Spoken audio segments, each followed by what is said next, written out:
Hello, I'm Angelica Houston, Advisory Council member and supporter of a great organization called Save the Chimps.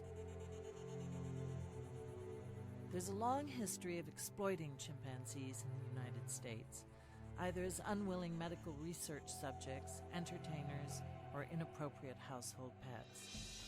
Save the Chimps, the largest chimpanzee sanctuary in the world, provides compassionate and comprehensive care within enriched environments to nearly 300 chimpanzees rescued from such exploitation.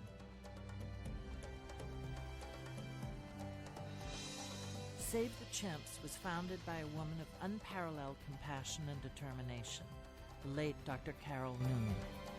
With the encouragement of Dr. Jane Goodall, Dr. Noon established Save the Chimps in 1997 to provide a home for chimpanzees no longer wanted by the U.S. Air Force. In 2002, Save the Chimps had grown into the world's largest chimpanzee sanctuary. In the late 1950s, the U.S. Air Force established a colony of wild-caught chimpanzees at Halloran Air Force Base in New Mexico. These young chimpanzees, their mothers most likely shot and killed, were to be used to gauge the effects of space travel on humans. The first astrochimp, 3-year-old Ham, was sent into space on January 31, 1961. 3 months later, Alan Shepard became the first American in space. Americans celebrated their astronaut heroes. The space chimps were not so lucky. After showing the right stuff, these chimpanzees were reassigned to hazardous mission environments. In 1997, the Air Force announced it was leaving the chimpanzee research business. The U.S. government sent most of the chimpanzees to the Colston Foundation, a New Mexico lab with the worst record of any primate lab in the history of the Animal Welfare Act. Save the Chimps sued the Air Force on behalf of the chimpanzees. After a year-long legal battle, Save the Chimps gained permanent custody of 21 chimps, all members of or descendant of chimps used in the space program. Thanks, Conch. They were brought to South Florida, where a 3-acre island connected to a custom-built chimpanzee house awaited. Here the chimps would live out their lives without the threat of ever returning to a lab. The chimpanzees were introduced to each other, and the new chimp family was released onto their new island home. They were able to feel the grass beneath their feet and see the sun, the moon, and the stars in the sky. They embraced each other in joy and excitement. Dr. Carol Noon expected that Save the Chimps would grow slowly. In addition to the Air Force chimps, 5 former pet chimpanzees were also rescued. But then Dr. Frederick Colston called. The Colston Foundation was going bankrupt. Could Save the Chimps help the 266 chimpanzees at his laboratory? With the future of the primates in jeopardy, Save the Chimps received a special initiative of $3.7 million from the Arcus Foundation and others, enabling Save the Chimps to purchase the laboratory, land, and buildings. The chimpanzees themselves were donated to Save the Chimps. This event remains the largest rescue effort on behalf of chimpanzees in history. Immediately after taking possession of the lab, Save the Chimps began to modify the Stark facility into a healthier and happier environment. Fresh fruits and vegetables, toys, blankets, and clean cages were now part of the chimps' daily routines. Even the chimps wanted to help. The worst building, dubbed the dungeon, required extensive renovations to free the chimps inside from their lives of solitude. Extensions were added to the ceilings of the outside cages, allowing more room for the chimpanzees, as well as the ability to finally meet their neighbors. Some chimps were frightened of the 4 extra feet of room in their cage, but still bravely climbed up to see their new view of the surrounding New Mexican desert and mountains.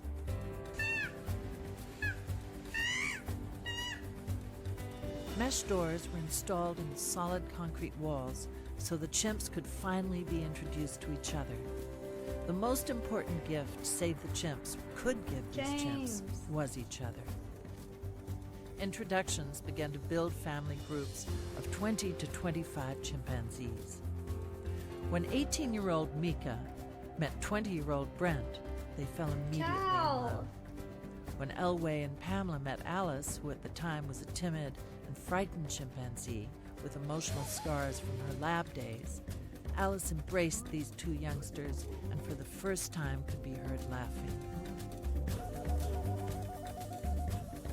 At the same time, an enormous construction project commenced in Florida to transform 150 acres of old orange groves into 12 islands with 12 connecting houses, a city for 300 chimpanzees. The rescue of these chimpanzees has transitioned into the Great Chimpanzee Migration, Save the Chimps' current effort to relocate the chimps from the former lab to their island homes in sunny Florida. A custom trailer was made to transport 10 chimpanzees at a time, each with a window seat, to the sanctuary in Florida. Save the Chimps staff accompanies the chimps on their 2,000-mile journey to ensure the chimps' safety and comfort. After 40 hours of gazing out the window at the amazing sights along the road, the chimps arrive at the sanctuary and catch their first glimpses of the place they will call home for the rest of their lives. The transport cages are secured to the chimp house, and the chimpanzees enter their new home. At the end of this incredible journey, it all comes down to this, the final door to their new lives.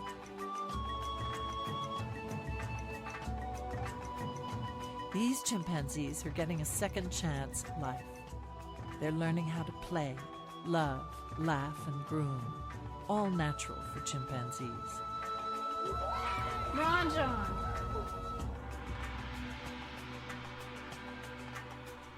Though this is a happy In ending, Crowway. many of them still bear emotional and physical scars from their lives spent in laboratories. We can't erase their past, but we can give them a brighter future. Dance! Dr. Noon once said, "All they need from us is a chance. If we meet them halfway, just give them space and freedom, then they recover on their own." Sadly, Dr. Carol Noon passed away on May 2nd, 2009. But her vision and her life's work lives on. The mission of Save the Chimps is to provide permanent sanctuary for the lifelong care of chimpanzees rescued from research laboratories, entertainment, and the pet trade. I urge you to learn more about the plight of both captive and wild chimpanzees and to support the important work of Save the Chimps. Monkaroo.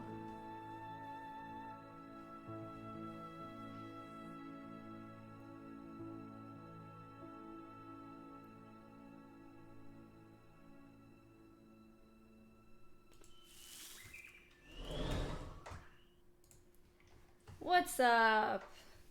The donos have been rolling in. Welcome to the podcast. We're at $229 before I've said anything, which is probably a new record.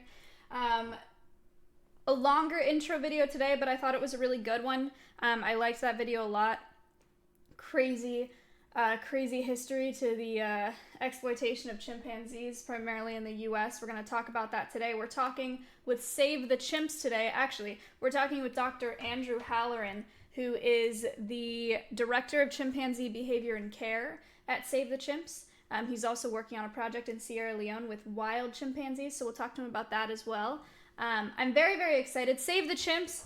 We just watched the video of it, but they have 12 chimp families. I think it's around 240 chimpanzees. Koopa Steve was $77.77. Monkaroo with $50. Thank you for your donations today. They're going straight to Save the Chimps. We're attached to their PayPal today. So if you donate, it goes straight to them. Dude, who is this? Who is Anonymous tip $500? James Harden tipped $25. Thank you so much, James. I appreciate it. And Floppy with $100. What the heck? Yo. Floppy, thank you for the $100. I accidentally replayed it. It was 100, not 200. Anonymous with $500. Thank you so much. And Floppy with 100. The big dono's huge. Thank you. Almost 1K already. No kidding. So I think there were around 240 individuals at their facility. Beej, thank you for the 19 months. And Zoya with $10 today. There's 150 acres at that facility dedicated to the care of these chimpanzees. They don't use big fences. They use water as barriers for those family groups. So they all have islands. Some of the islands, like 3 acres wide, or 3 acre. Andrew tipped $100. Andrew, thank you. We're gonna learn about the facility and how it's set up when we talk to Dr. Halloran today. But yeah, 150 acres, 12 chimp families at the sanctuary, about 240 individuals, all rescued. Cindy, thank you for the $5, either from the pet trade, from research, from the entertainment industry, so on and so forth. We'll talk more about where they came from and what it takes to care for them today. Big time. Save the Chimps is the world's largest sanctuary for chimpanzees, and it's for chimpanzees retired from research labs, entertainment, and the pet trade. Nathan with $10, Cindy with $5, Rubber Ducky with $25, $1,056.96. Insane. I told Dr. Halloran that I would call him 15 minutes after the hour, so it's about that time. Before I do that, I'll let you know, if you're new here, if you have questions about chimpanzees that you want answered, or about the organization. Alex, thank you for the sub. Thank you for the subs in the intro too. I'm sorry that I didn't say those usernames. If you have questions, you can do Command Org to get to their website. Shut up, Leonard, with the $10. Thank you. Command Org or Command Guest to get to the website of this organization. They also have really good social media that you can follow. You can find a lot of your answers to your questions on there. But if you have a question that you would like to hear answered by Dr. Halloran, you can do #ask followed by your question, or you can do Command Ask in the chat for those instructions. Those will be sent to a doc for me, and I'll be able to read them out as we have our conversation. Shut up, Leonard, with $10. Trevenant with $10. 1.1K already. Okay, so the other thing that I have to say before I call him up right now is there's a quiz at the end of the podcast that's based on my conversation with Dr. Halloran today. It's 5 questions. If you win the quiz, I will gift you a sub to my channel, but if you're already a sub to my channel, then I will gift you a sub to any channel on Twitch that you want, or you can ask me to donate an additional $5 to Save the Chimps today. Arctipex with $20. Thank you for that message, and thank you for the donation. I appreciate that a lot. Cool. I think that's all the announcements that I have for today. Yeah, if you have a question, feel free to ask it. Do #ask followed by a question. There you go. Side Ramen just gave a great example. Matthew, thank you for the $15.63. Again, your donations are going straight into their account today. So if you do, I think you can do Command Donate, or you can scroll down and click the donate button in my panels if you're interested in donating. Mug, thank you for the $10. All right, let's call Dr. Halloran. Give me a couple minutes here, or give me like a minute, 60 seconds max. I will be back in a second with Dr. Halloran. Cool. Thanks, guys.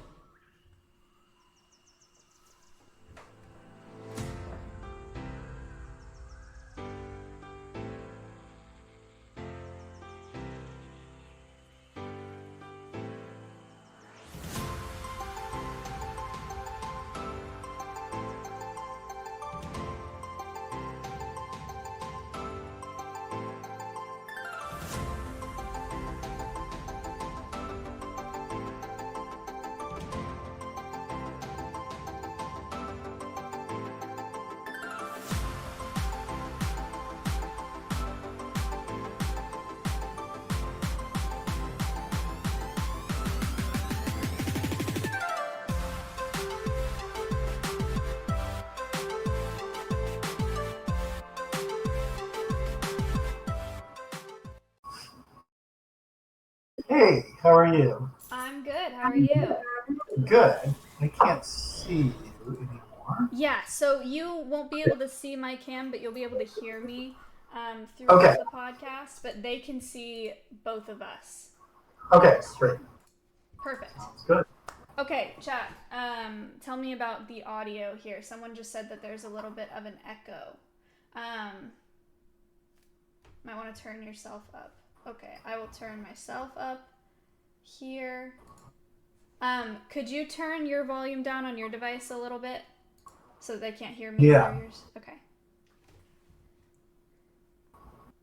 Is that better? Cool. Guys, echo, are we good? A little better? They're saying it's good. Okay, perfect. Big thank you for the $20. Welcome to the podcast today. Thank you so much.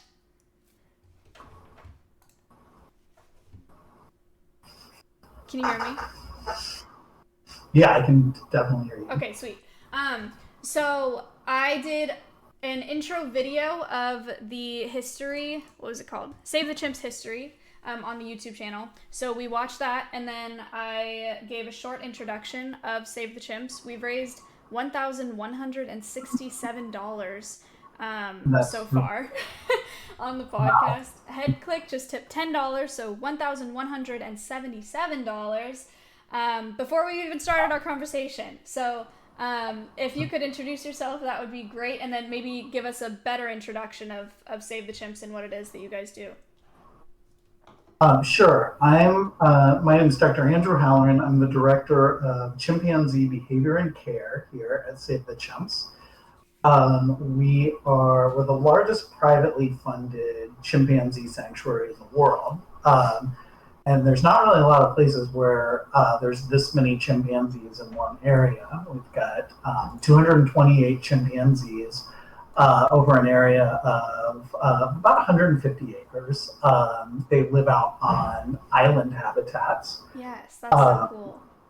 Yeah, and chimps can't swim, so we're able to give them a lot of space without having to put up mesh or bars or anything like that. They can see the horizon, and these islands are upwards of 5 acres, so it's a whole lot of space that they can go. There's 12 different islands, and each island has a different chimpanzee community on it, and the islands are all attached to houses. So the chimps have the choice whether they want to be inside or outside, and they all have their own unique preferences. Some of them like to be inside most of the time, some of them like to be outside all the time, and some of them come and go, change it up. But what we really try to offer here is something that chimps, just like humans, need, and that's the ability to socialize with other chimpanzees, and also to have as much freedom as they can possibly have. So we're really big on talking about freedom of choice here. And if you're a chimp at Save the Chimps, you can choose to be outside. You can choose to be inside. You've got 5 acres to choose from. You can choose to. Our social groups are, we've got a group that's 23 chimps, so you can choose to hang out with any of those 23 chimps, or you can choose to be alone. And so that's what we really try to accomplish here, just because, as I'm sure you talked about in the introduction, these chimps come from a pretty challenging past. Most of them come from laboratory research. We've got some that were pets. We've got some that were in the entertainment industry. And so all of those bring with them their own unique set of challenges that we work with in order to try and to achieve kind of that ability for them to have freedom of choice and a rich social environment and all of that. Okay, that's awesome. Yeah, the way the islands work is really, really interesting. I just showed a few clips of a virtual tour that you guys have on your website to show them the water. I think one of the big questions that I've seen in chat already and that a lot of people have is that water being an effective barrier. Can you tell us a little bit about that? It is. So chimps can't swim, and they also have kind of a natural fear of water.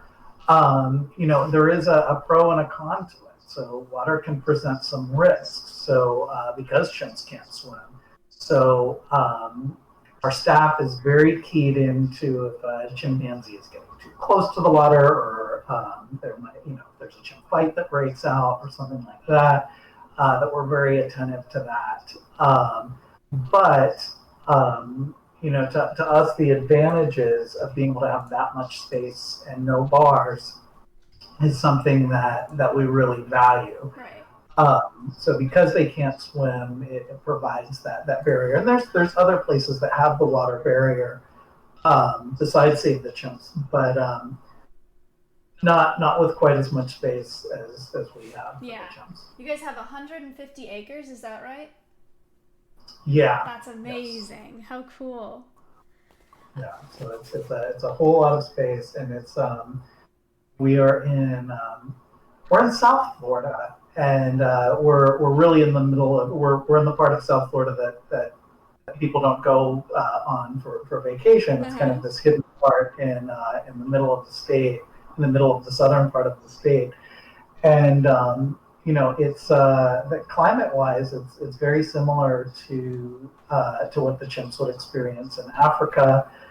And with this space, we try and build structures that can mimic a little bit more of what the habitat would be as well. That's very cool. I didn't think about that, the climate piece. So how long have you been with Save the Chimps, and how did you get involved with working with chimpanzees? Sure. Yeah, I came to Save the Chimps 4 years ago. Prior to that, I'm what's known as a primatologist, someone who studies primates, and I have been working with chimps for over 2 decades at different places. I got into chimps just because growing up, I've always been interested in animals, and the two types of animals I was most interested in, just even as a kid, were whales and primates. And I went the primate route. I got a job at a zoo after college, and then went to grad school to further that, and then did a little bit of between working at zoos and then doing things with wild conservation, landed here, and this has been kind of the really a dream job, just because the work we do here is so important to the individuals that are housed here. Right. Yeah. Very cool. So you are, let me get this right, the director of chimpanzee behavior and care.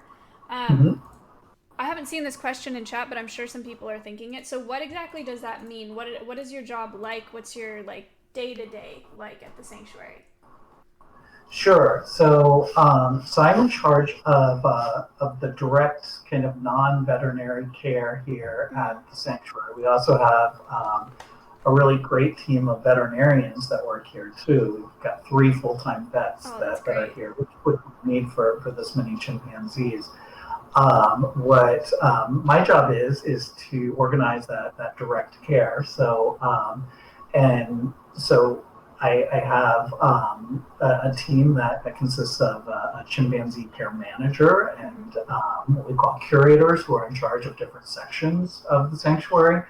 And then we have our care technicians, the ones who are doing the actual feeding and all of that of each chimpanzee.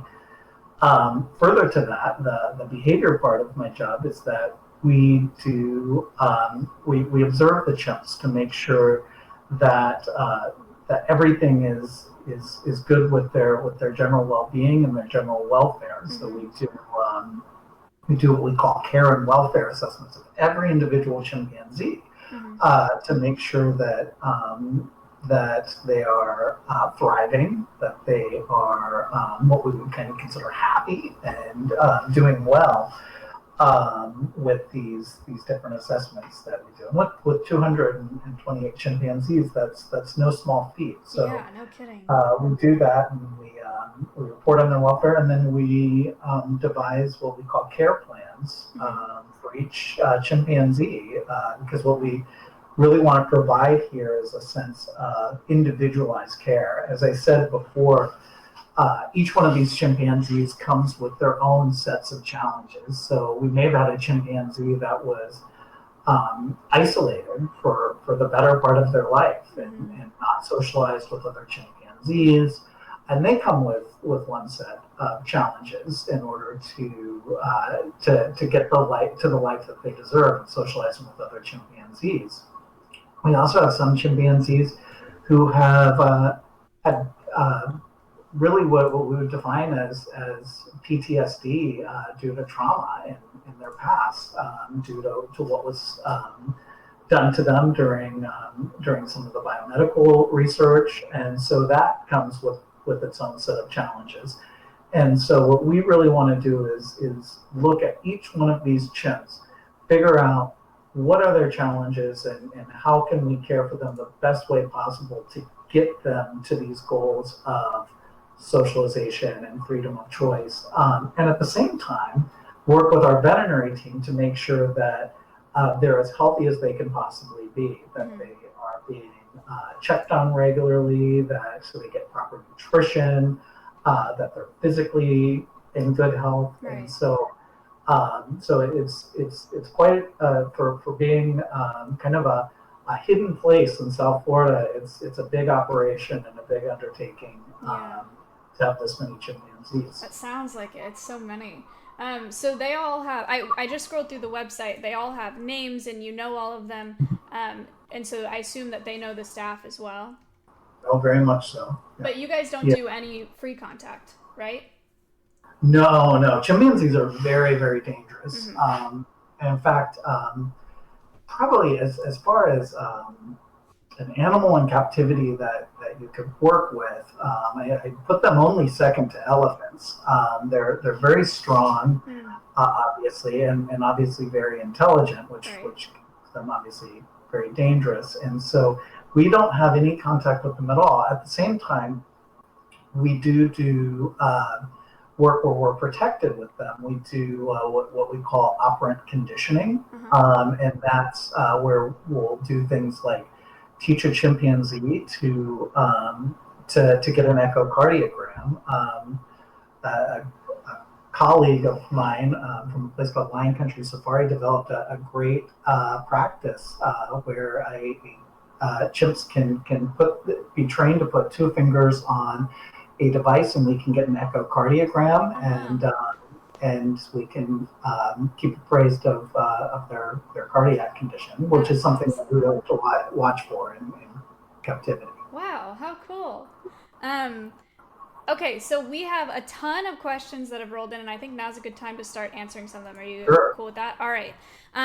So the first one, we'll start with a quick one. So Dixie asked, how long do chimpanzees live? Well, in the wild, chimpanzees 40 to 45 years. In captivity, they can live a bit longer because they have the proper nutritional plan and veterinary care. So sometimes you can see chimpanzees that are 55 years old in captivity. Now that's really, really old for a chimpanzee. But in the wild, usually between 40 and 45 is about standard. Very cool. Then let's see. That's another question from Dixie. I'm trying to find a good segue one. Well, so Feels Surreal asked, are chimpanzees still used in experiments in the U.S.? So no, they aren't actually. So the National Institute of Health actually stopped chimpanzee research, which was a really, in my mind and everyone that works here, a really great day. However, there are still chimpanzees that are living in laboratories that aren't being used in biomedical research, but still living in these labs. And it's there's a current debate where reasonable people on both sides are arguing, well, um, is it more traumatic for these chimps to be moved to a sanctuary? And we of course think that these chimps need to be in a sanctuary, and so that they can live out on in a place like this, where they have all this space and all of these companions, and they can live like chimpanzees. Right. So speaking of them living together in social groups, Max asked, is it true that the male chimp is not always the alpha in a group in which a female can be the alpha? In captivity, that can be true. I don't think that's been seen in the wild. In captivity, you do see alpha females sometimes, and they function very similarly to how an alpha male would. And for those of you that don't know what an alpha male chimpanzee is that's kind of the leader of the community. So chimpanzees, unlike gorillas or orangutans, they live in very large social group with several adult males and several adult females all in one group. And what happens is you get a political system that arises in that community. And the chimp in charge of that is usually a male chimp, but that's what we term the alpha male chimpanzee.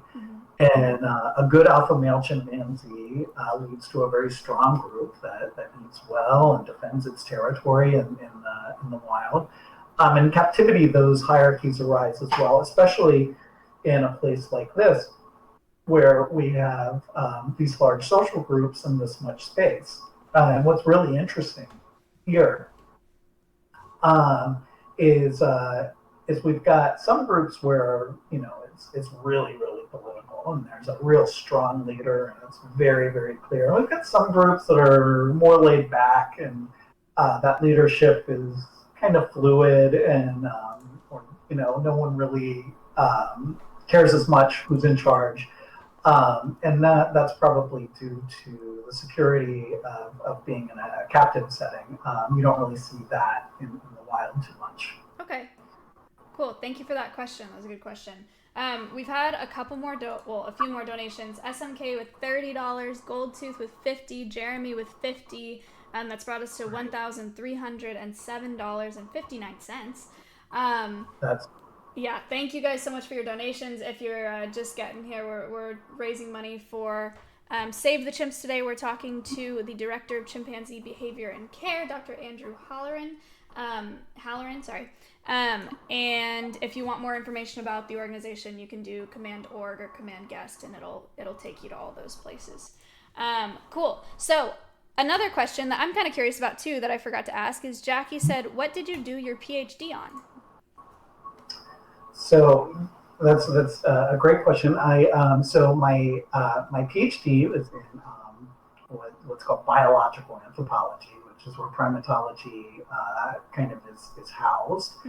And I did mine on vocal communication in chimpanzees. Actually looked at, like humans, chimpanzees will use vocalizations that are specific to their population. Kind of like we have our own languages, chimpanzee communities will have their own sets of vocalizations, and it's debated as to, is that due to the fact that they're learning vocals from each other, kind of like how we learn words from each other, or is it something else? Is it something acoustic or genetic? Right. So I did my PhD looking at that and looking at how those vocalizations evolve over time. And I think it's due to learning. Yeah. Very cool. Thank you for that question. That's neat.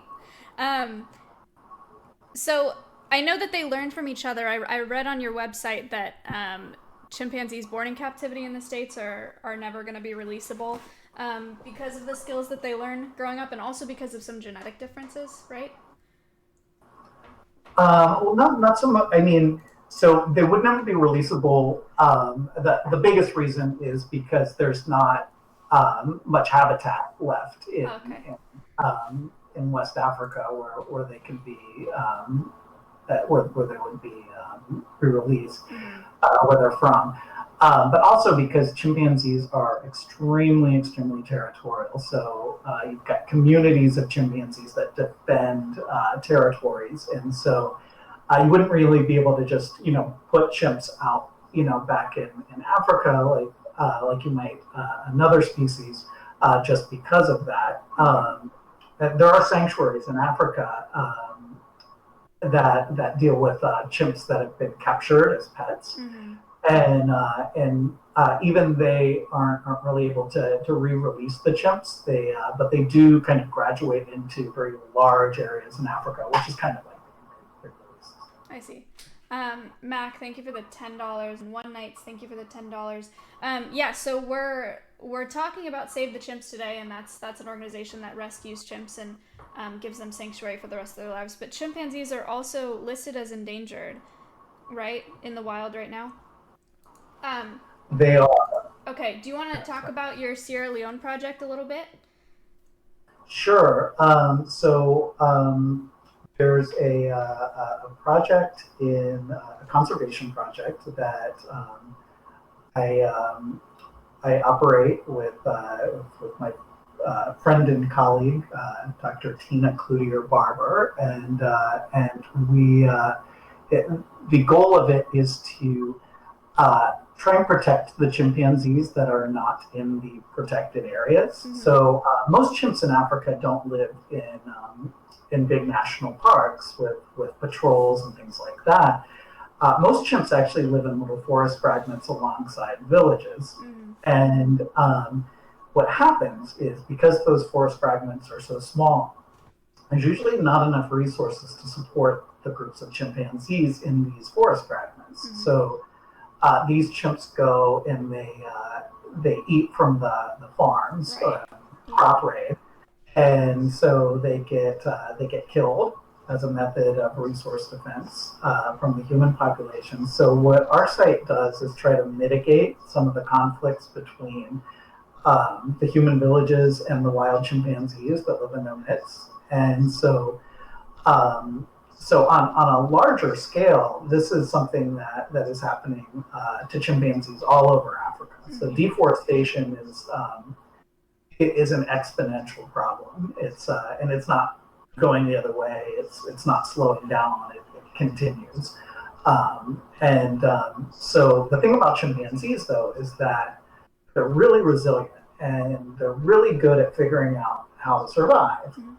So what happens is that they stay around, and they stay around in these forest fragments, but they do come into conflict with humans. And so if we can figure out how to mitigate some of those conflicts, that can go a long way into preserving the species in Africa. But unfortunately, it's not a pretty picture right now. There's not a lot of habitat out there, and it keeps getting depleted. And it's not because of local village use of land. It's because of a big sort of global operations that go into these countries and take huge parts of land. And so because of that, you get humans and chimps squeezed into closer and closer areas. Right. So Baby B just tipped $5. Ori tipped $50. Thank you guys so much. So habitat loss and their resources that they depend on. A few people have asked about their diet. So what are the resources that they depend on in the wild? What is it that they eat? So they eat whatever kind of in their area. So what's good about being a chimp is you kind of live in a big salad bowl. You live in a forest, and there's a lot of edible things in there. Pigs and different fruits and things like that. Chimps will also eat some animal prey. Termites and things like that are kind of a famous thing that they'll eat. But occasionally chimps will eat larger meat. They'll eat monkeys, small monkeys sometimes. There's stories of chimps eating diker and pigs and things like that. Wow, really? Yeah, they're really powerful, and they'll eat those. A lot of times it's very political how they're eating it. It's a lot of meat sharing, which kind of strengthens the alliance of the group. Really? Wow. But Wow. they do eat that. Of course, they don't get any of that at Save the Chimps. Save the Chimps, they are strict vegetarians here, the chimps, and so we give them their staple diet, which is a product, and then on top of that, we give them fruits and vegetables. They get a lot of greens. They get different fruits, bananas, and things like that. That they get 3 meals a day here, Wow. and each time that they get fed, we make sure that they're eating enough and that they're getting the proper nutrition when they're eating it. But thanks to people like you and the people that are donating, it's an expensive thing to feed all of these chimps. I can imagine. We're able to feed them. Yeah, that's awesome. We're at $1,382 and 59 cents. Oh, Danny tipped $10.45, $1,393.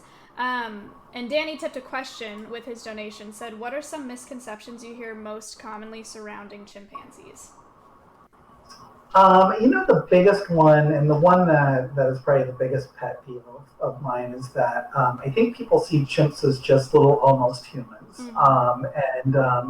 And I think because of that, they've been used in entertainment in a really bad way. And chimps are really amazing on their own without even being compared to humans. And so I think that, and even in science, even in primatology, a lot of the primatology work is about comparing chimps to humans. And to me, that throws out a big misconception that the only way to really appreciate chimps is by comparing them with humans. Right. So if you take what we talked about with vocal communication for so long, the only thing that people talked about in terms of chimpanzees and language is, can we teach a chimp to talk like a human? Can we teach chimps sign language and things like that? Yes. Well, to me, the more fascinating thing is, how are chimps communicating on their own without us training them? And so it's that, to me, and that's a great question, is the biggest misconception that bugs me. I mean, there's the other little ones, like, no one likes to hear chimps called monkeys, but there it is. But that one is the fact that they're always compared to humans. For sure. And I bet that's part of what's so dangerous in the pet trade too. Is I've seen plenty of pictures of chimps in diapers and in little like baby clothes and things like that. Yeah, and pet chimpanzees, a lot of times they come from very loving people that really want to do the best for a chimpanzee, but they're brought up like a human, and Right. And chimpanzees, that's not what they need. They need to be chimps, and so I think that kind of the anthropomorphism or turning chimps into little humans has been something that's been really destructive for them as a species. Yeah, absolutely. Chat, are you familiar with that word? We've talked about it. It's come up a couple times on podcasts, but just to be sure. Yes. Okay. Brilliant. Great. Okay, let me see if I can find another question here. Danny, thank you. That was a really good one. Max asked, do you have a favorite fun fact about chimps? I mean, there's so many fun facts about chimps. I think, the vocal communication thing is always going to be one of my favorite things that chimps actually use. Like, I think a lot of times people just think chimps are just screaming, but there's a lot of meaning in those sounds that they're making.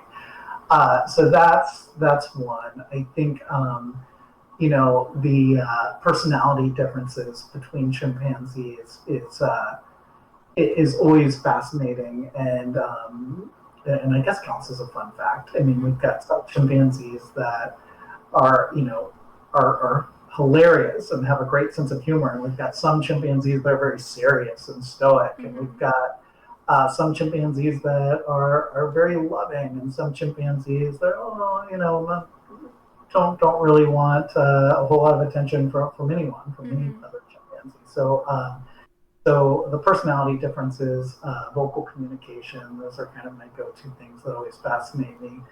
And the general resilience of chimpanzees is amazing. To watch chimpanzees, especially at Save the Chimps, that have been through what these chimps have been through, and be able, through the companionship of other chimps and all of that, to be able to overcome that and become chimps again, is really, really something. It's really amazing. We've had chimps that have come here as pets that really don't understand that they're chimpanzees.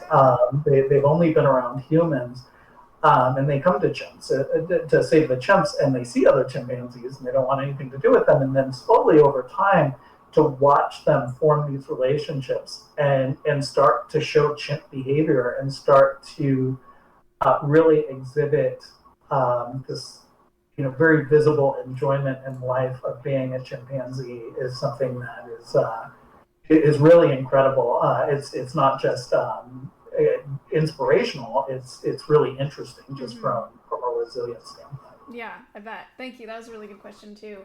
737 tipped $5, head tipped $3 with a question. Said, is an omnivorous diet natural for chimpanzees, or is it caused by a lack of available habitat that almost forces them to feed on other animals? It's keep in mind, they're not true omnivores in the way that we might think. If there is things like termites and small animal meat, like insect meat, is pretty common everywhere. Not all chimps will go hunt monkeys, but it's likely not due to available resources, because it's been seen in very, very dense areas where there's a lot of resources, and still the chimps are hunting monkeys. Okay. Diamond tipped $20. Thank you. $1,421 so far today. Thank you guys so much. Okay, let's see. More questions. This is a big question. Missile asked, how has living in captivity through the pet trade impacted the psychology of the chimps? How does the pet trade of exotic animals look like today? Exotic animals in general, there's quite a bit of it going around. I'm sure in whatever town you're in, there's a traveling reptile show or something like that, or a traveling exotic animal show that's there. So it's still a big industry, and chimpanzees, there's still places where people are selling pet chimpanzees, and it affects the psychology. One, it depends on what's happened to the chimp. There's chimps that have been kept in a cage in a garage, and those chimps, will have a lot of challenges, and real, probably post-traumatic stress disorder from something like that. There's been chimps that have been brought up like little humans and well loved, and put to bed and learn to brush their teeth, and they don't have those kinds of challenges, but they do. It is a struggle for them to kind of live like a chimpanzee again. And so again, with these challenges that we have, that each individual has their own sets of challenges. Those histories are things that we need to take into account. Whether they were pets, how did they live when they were pets, whether they were in entertainment, whether they were in a laboratory, and all of those things will create different sets of challenges, which is why we're so into providing that individualized care, to make sure that each chimp gets that care. Okay. K-Bar tipped $20, Dr. Zed with $20. Thank you guys so much. So a couple people have asked a variation of the question, How is it that you go about introducing chimps, especially ones with issues like you just discussed? Like, how do you decide where they go? That's a great question, and not one that's easily answered. So that's it's something that we do as a team. So we'll bring a chimpanzee. So we haven't brought a chimpanzee in a while, but we still have been doing intros because it takes some time to do this. Mm-hmm. And we'll kind of assess that chimpanzee's personality. We'll think of the different communities that we have and where that chimpanzee might fit in from a personality standpoint. And it's not an exact science at all. Mm-hmm. And then what we do is that the care techs and the curators and the chimpanzee care manager and myself and the veterinarians will all sit down and we'll discuss a plan of how we're going to introduce these chimps. And we'll figure out which individuals should meet and then who we add and in what space we're going to do it and what the setup's going to be like and all of that. And we'll come up with a very, very complete plan. And then we'll all approve it, sign off on it, and then we do it. And you know, we try to eliminate as much stress as we can, but it's never an exact science. So you know, we always know that things can go wrong, and we have contingency plans for it to stop the introduction should it go wrong. Right. But it's a challenge, but it's something that that you know we have a lot of experience here at Save the Chimps, and so you know we get it done, but it's a big undertaking. Yeah, no kidding. We don't go too lightly just because of how territorial the chimps are. Yeah, you really have to know those individuals to make that choice. That's crazy. That's amazing. K-Bar tipped $38.96 to even us out to $1,500 in donations. So thank you, K-Bar. That's your second donation today. I appreciate that. Okay, let's do a couple more questions because we're about running out of time here. Feel Surreal asked, how has COVID impacted your daily operations and are the chimps at risk of COVID? That's an amazing question, and to answer the second part first, we don't know, which makes it even scarier. Yeah. So there hasn't been a documented case of a chimp coming down with COVID, so we behave as if chimps are just as susceptible as we are to it. So when we were during the really peaky parts of COVID, we went down to a skeleton crew of the most minimal amount of staff on property. And we had 2 teams that would switch out, and no one else came on property. And that was just to limit the amount of people that had access to the chimps and limit the potential for spread. Right. Additionally, we have very, very strict PPE, protective equipment protocols, where anytime anyone is in the vicinity of a chimp area, they wear an N95 mask, which is one of the medical grade masks, plus a face shield, plus shoes, and we use what we call foot baths that rinse the shoes as you go in. Everyone is of course gloved, but we've always been gloved anytime we were feeding the chimps or anything like that.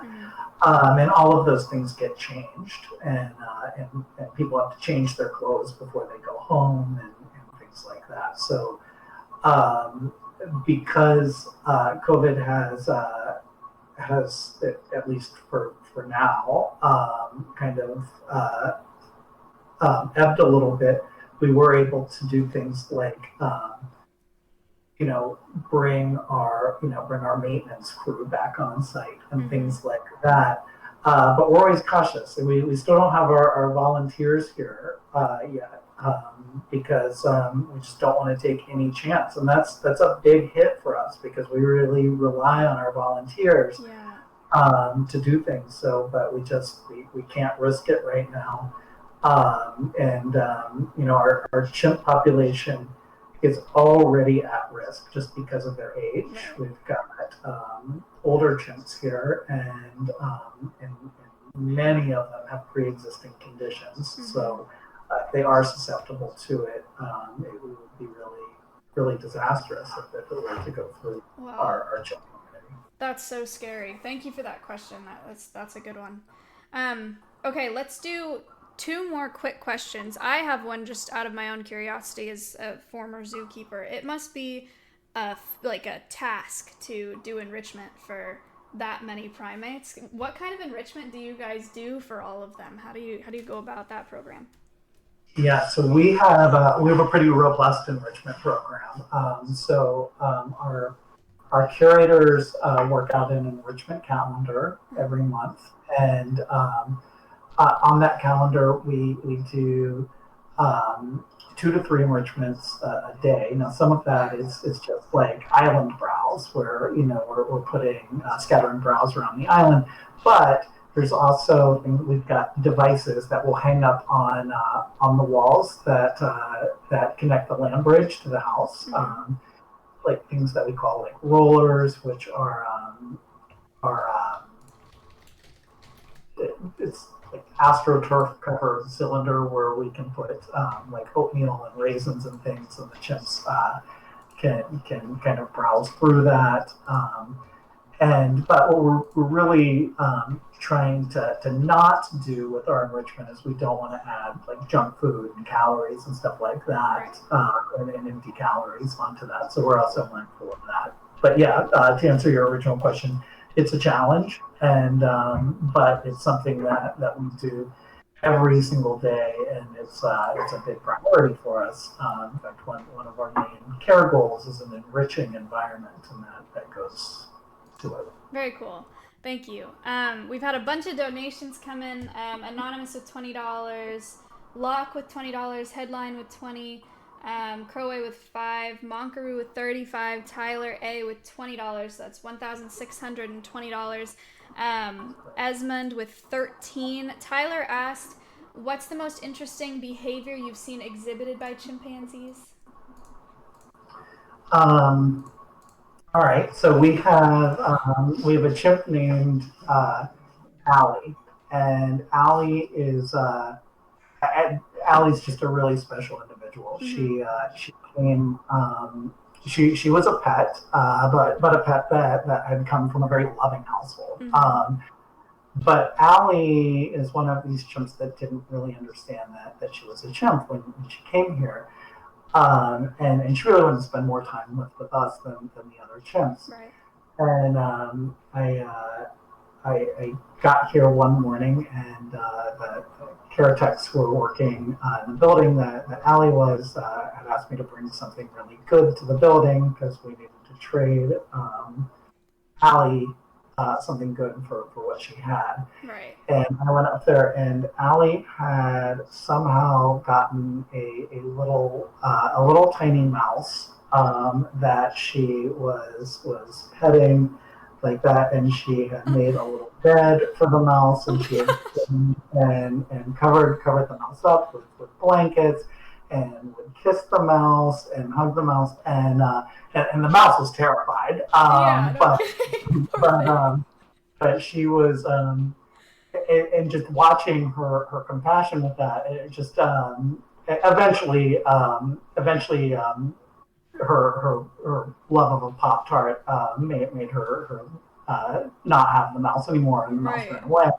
But yeah, watching that compassion. Chat, when he says trade, he means literally like bring a treat and like trade, like physically.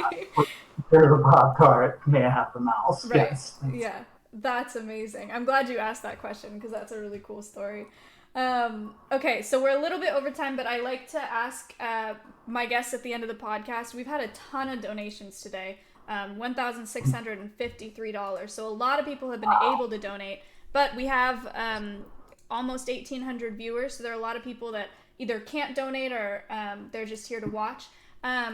For those of you, or for the people that aren't able to donate but are still here and care about chimpanzees, what can a normal person do if it's not being a primatologist or a biologist or whatever to support the conservation and the protection of the species? Yeah, I think to me, I mean, there's obviously things that you can do, like support different organizations dealing with chimp welfare and things like that. But to me, the main thing that everyone can do is to learn more about chimpanzees and spread that knowledge, so that we as a human community are aware of our closest relative and the issues that they're facing right now, that they are losing their habitat. And they're losing their habitat through things like our need for ethanol and fuel. That's what's currently depleting chimpanzee habitats. And so to learn about those things and to learn about, what can you do to reduce the reliance on things coming from chimpanzee habitat? Is there a place to get gas without ethanol? Things like that. And ethanol is just one small thing of a million things that are affecting chimpanzees. And the other thing is, don't support things that you think might have questionable welfare for chimpanzees. Right. I don't support anything that utilizes living primates as far as actors goes. There was just the show Ratchet on that used a capuchin monkey. I immediately stopped watching just because I don't like seeing primates in entertainment, because you really don't know about the welfare, and they're certainly not being given the life that they deserve as the species they are. And chimpanzees, and not to support movies that use live chimpanzees, and to support movies that use CGI chimpanzees. Right. Things like that. Yeah, that, and then on my end, Chad, if you see things online on social media where somebody has a chimp as a pet, or you see organizations that are doing like photo ops and stuff with baby chimpanzees or baby big cats or organizations like that, don't support those. Silky, thank you for the $15. Rowdy with 20, Crazy with 7, and Liam with 10. That got us to $1,700, $1,705. So thank you. Dr. Halloran, thank you so much for all of that information. That was such a cool conversation. I really appreciate your time today. Well, thank you for having me, and thank you so much to your audience for such generous donations. That's really amazing, and really, really appreciate it, and the chimps appreciate it. Yeah, this was awesome. I think we all learned a lot. I appreciate it. I will send you the final donation amount, and I'll send the stuff to Stephanie as well, but I'll give you guys some more information when we're done here today. All right, great. Thank you so much. Thank you. Nice to meet you. Nice meeting you. All right. Yay! What a nice guy. What a cool organization, too. 150 acres worth of sanctuary space for chimpanzees. I don't know about you guys, but I don't know if I had learned about like the space travel and the research stuff before in my life, but I had like forgotten how horrible the exploitation of chimpanzees was until I watched that intro video when I was doing my research for that podcast. I mean, that's crazy. And I guess it's something that you kind of know in the back of your head. You know that people have pets that are chimpanzees, and them putting them in like the baby onesies and the performing chimpanzees on the streets and chimpanzees in movies and whatever, but that exploitation runs deep. And I'm really glad that we got to support an organization that is providing sanctuary to the victims of that exploitation. So thank you if you donated today. That's going to be huge for them. They're a nonprofit. They're funded solely by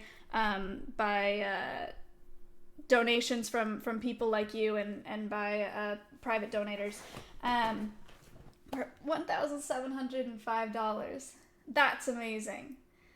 Why are CGI chimpanzees bad? No, that's not what he said. He said that he doesn't like the use of live chimpanzees or primates in film, but CGI is fine. Sorry if you misunderstood. Okay. Also, if you asked a question, I really appreciate that too, and I'm so sorry that I can't answer them all. I try really hard to like skim them and read the ones that I like and try to make good segues between them, but the questions carry the podcast. I've said that before. Thank you for the $10, almost said your name.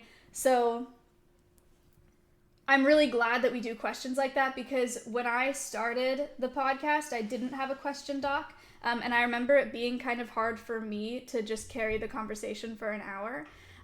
But having you guys ask the questions not only helps me, but I also think it's really cool for like what you guys want to know. And I think it makes it way more interactive, and I think it's really, really cool. So thank you if you asked a question.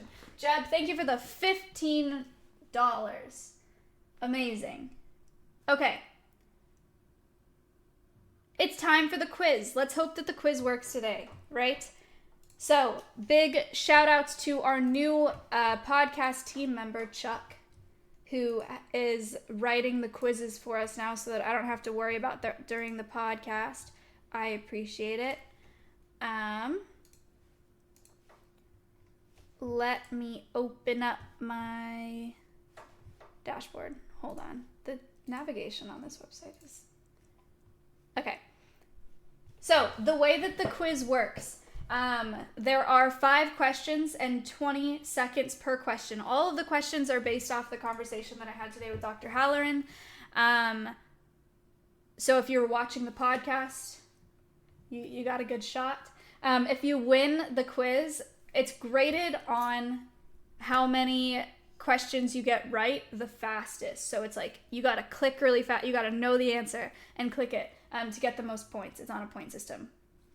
So if you win the quiz and you're not already subbed to my channel, I will gift you a sub to my channel. If you are already a sub to my channel, then I will gift you a sub to a channel of your choice. Or you can ask me to donate an additional $5 to save the chimps today. X with $10. $1,740. I appreciate it. Make sure not to look at your partner, look over your partner's shoulders. If they took notes, it's their notes, no cheating.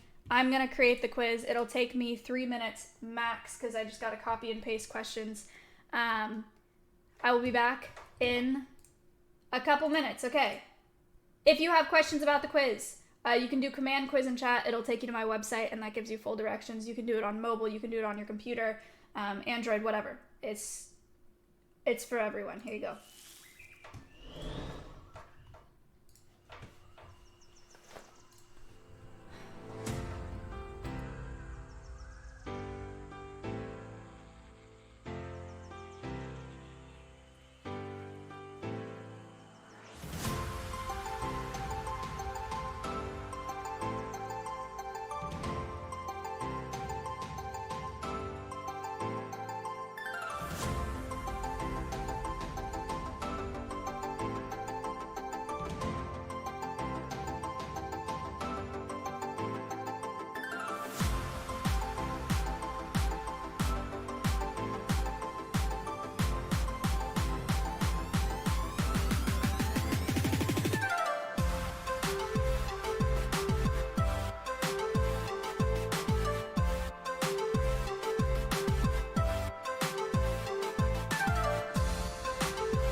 who's ready for the quiz?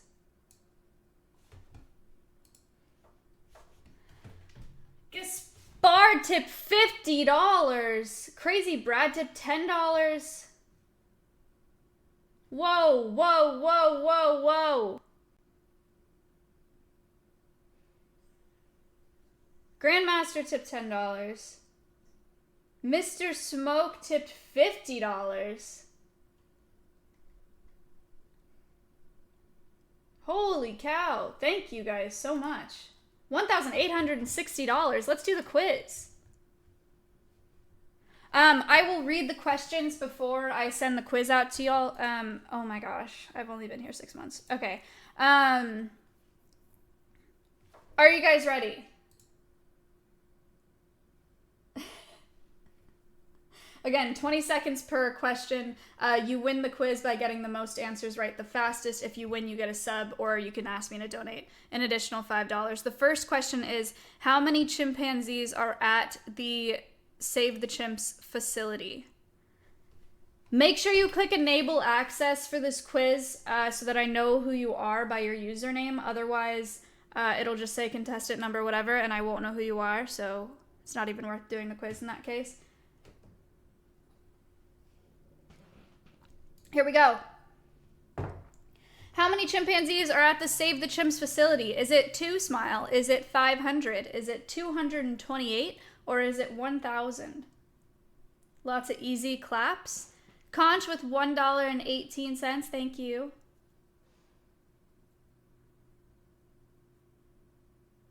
The correct answer is 228. Who got that correct?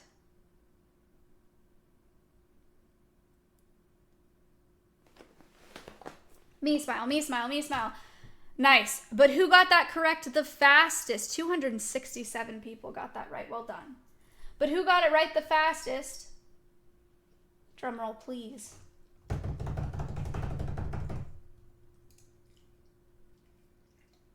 Jordan is in the lead. Then Monkaroo and then Warber. Okay. Good morning. All right. The next question is, approximately how many acres is the Save the Chimps facility? Is it 1,000 acres? Is it 150 acres? Is it 70? Or is it 2, Smile?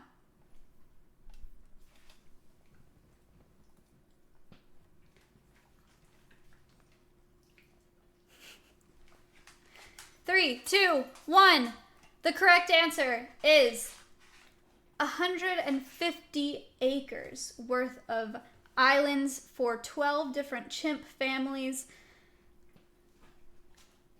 for 228 individuals.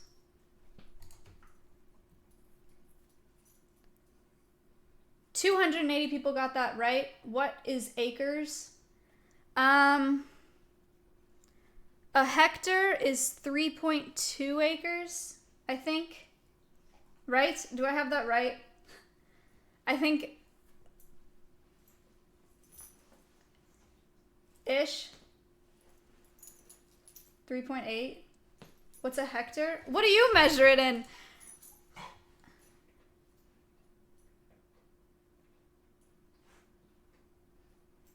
Square kilometer. Monkaroo got that right the fastest, then James Harden, then AM. Monkaroo is in the lead now with 39k points, almost 40k, jeez. Monkaroo's nuts. Okay, the next question. What is the lifespan of chimps in the wild? In the wild. Is it 100 years? Is it 20 to 25 years? Is it 40 to 45 years? Or is it 70 to 80 years? A lot of people are saying easy. And a lot of people are putting the incorrect answer in chat to throw people off. Okay, kind of a tactic, kind of messed up.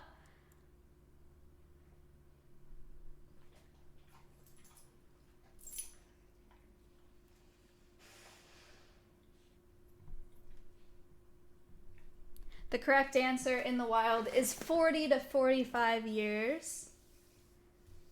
In captivity, it's slightly more. 243 people got that correct. 128 people made their best guess on 20 to 25 years. Not a bad guess, but unfortunately incorrect. Who got that correct? The fastest? PKEBY, and then Hayes, and then Mauve. Okay, but Hayes, today Russell called him like Haas. Called Hayes Hase. Hase. I don't know how to say. I've always said Hayes. I don't know. Okay, Monkaroo is still in the lead. He's wrong. Okay, Hayes it is. Then James Harden, and then AM. The next question. I'm sorry. I heard him say that this morning, and I was like, huh. Never thought of it like that. The next question is, what type of diet do chimps have in the wild? Are they herbivores? Are they omnivores? Are they carnivores? Or do they use Uber Eats now?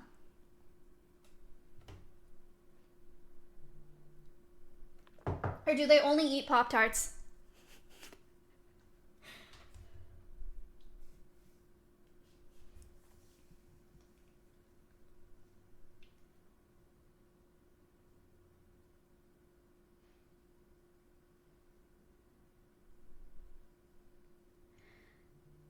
The correct answer is omnivores, but Dr. Halloran said that they're not like true omnivores. I think he made it seem like they're more just like opportunistic.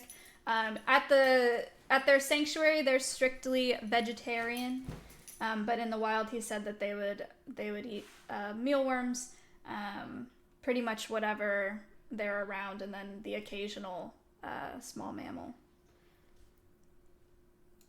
Who got that right the fastest? Cal, with nearly a perfect score, then Notorious, and then Holmy. For those of you who are relatively new, a perfect score is 20K. Cal got 19.9, and so did Notorious, so did Holmy. But James Harden is in the lead.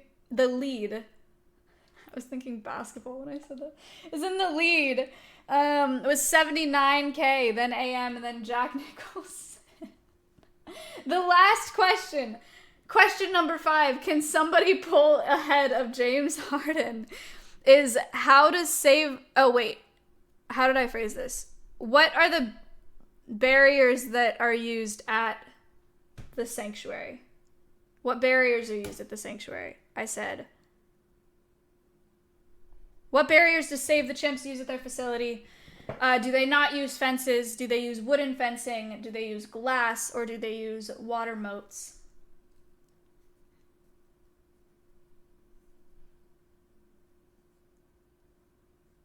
You guys gotta stop saying the answer in chat when there's still 10 seconds left to answer. I guess it doesn't matter. Okay. The correct answer is water moats. Water separates the 12 separate islands that they have at their facilities.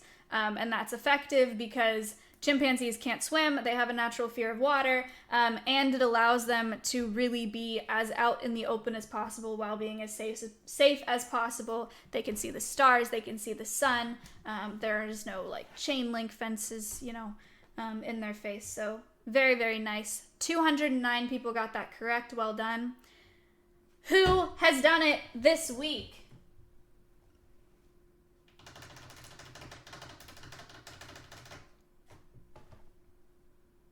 You're actually cheating.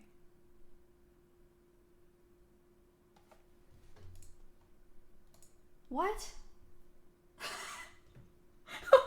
What? I didn't see squid in any of these. What? Okay.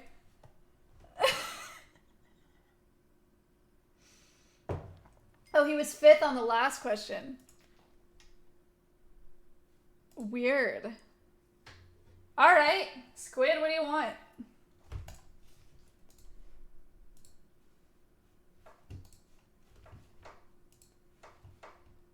A Ms. sub? Okay.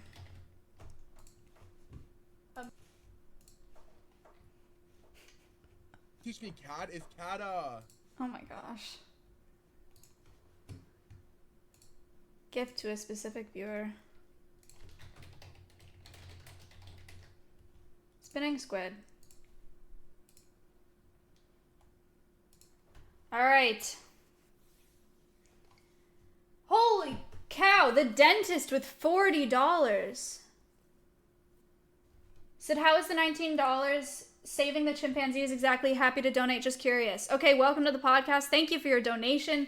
The money is going to Save the Chimps, which is a sanctuary in South Florida that provides a home for rescued chimpanzees, whether they were from the entertainment industry, from the pet trade, or from research laboratories. They provide them a lifelong home with lots of space and lots of other chimpanzees to interact with. So it goes to their care and to the facility, and so that they can continue their work there. James Harden with $50. Even though I didn't win and choked like usual, hopefully this covers this. Thank you so much. Some of you may understand this, some of you don't. I don't have $10 or $20. I'm not donating today to the podcast because I didn't read any Instagram DMs over the past week. So that's big time. I didn't really know how to phrase that. There was no way to to say that. That didn't sound bad. I'm not donating today. Thank you for the bits. $1,951.18 today. Insane. If you want to follow Save the Chimps, their social media is great. They got Instagram, they got Twitter, they have YouTube. There's a bunch of fun videos on their YouTube. Actually, let me show you. Look at this. They got lots of, I'll turn that off for now. They got lots of videos on their YouTube documenting like stories between chimpanzees, like things like this about specific chimpanzees. Him during meals, so they have Very a really cool. So if you want to check out their YouTube channel, you're welcome to do that. You could do Command Org or Command Guest. They'll both take you to where you need to go. Crazy Brad tipped $48.82 to get us to 2K. 2K today. Let's go. That's incredible. I have one more thing to take care of before I sign off here. And that's that it is Fireball Friday. Thank you, Fireball, for the sponsor. So we're going to take a shot to celebrate the end of our podcast and to celebrate supporting this organization.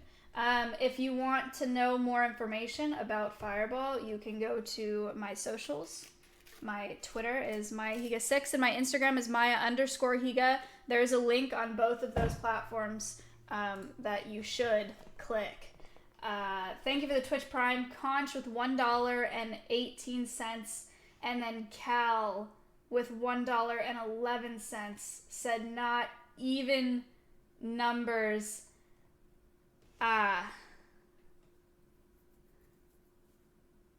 Dang.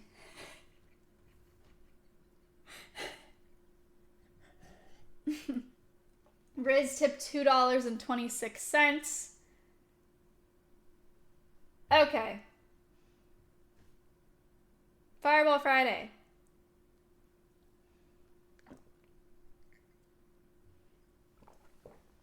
Hooray! Thank you, Fireball. And thank you, all of you, for watching today. And for donating today. It's an insane amount of donations that really, really makes a difference for organizations like this. We talk to a lot of nonprofits on the podcast, and especially right now with COVID, donations make a huge, huge difference. This facility is not open to the public, so it's not like they do tours and stuff like that, but they do. They have member days twice a year, which I'm sure that they haven't been able to do because of COVID, so I'm sure that they're struggling like other organizations we've spoken to recently. Scotty, thank you for the $15.45.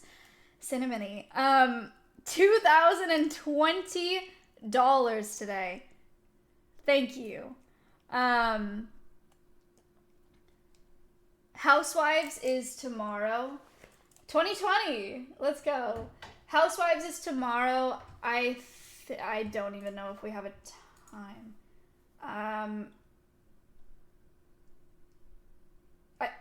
I think 4 p.m. CT is the time that we're looking at right now. We'll see if that's being changed. Milena is back. Yes. We don't have a guest tomorrow because it's a Halloween special. So we're all dressing up tomorrow. It's just going to be the 5 of us tomorrow. Warber, thank you for the $4.13.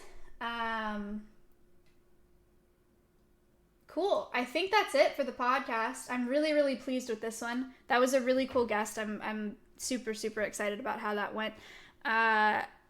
And Alex tipped $5. Is this through the center or separate? I have so many questions. Very separate. This has nothing to do with my work in wildlife rehabilitation. They're in a different state doing different species. Your donations today have gone straight to Save the Chimps through their PayPal. So, cool. I'm going to play the outro. Twitch is an untapped reservoir for doing good. Thank you for being a part of that. And I will see you guys tonight on Matt's stream because it's Fireball Friday, so we're going to hang out like we did last week. Liam, thank you for the 687.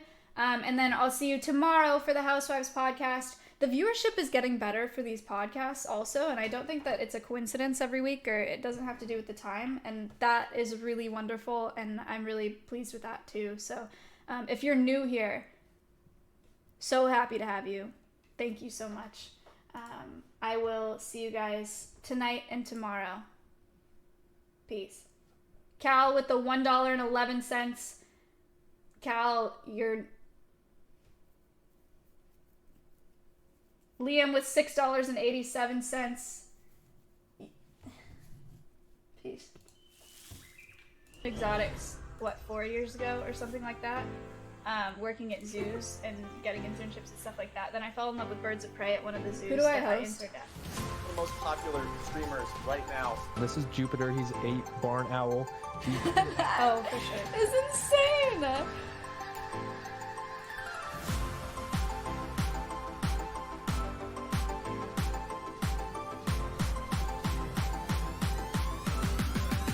Ooh, I might have done that too early.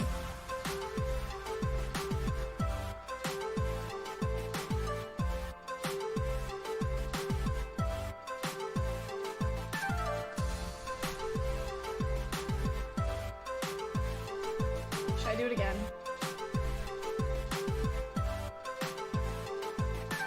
Yo, 1.3K. Thank you Thank guys you. for donating. Thank you for... I'm literally tearing up. Because, alright, this is not supposed to happen!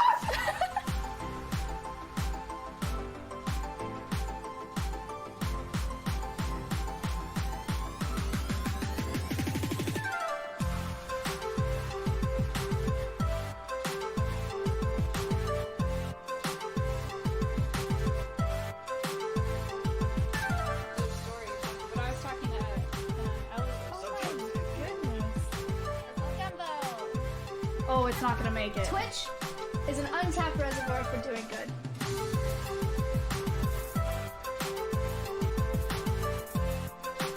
Oh no. I will send you this cute thank you card. It has some names of some donators and some viewers on it. That's awesome. Then I'll tweet this out to We're you. super excited. Me too. Oh, damn. That's awesome. Those of you who donate, thank you so much. It means the world to me, and it means the world to those guests. It's still really important that you're here and that you're watching, and that's amazing also.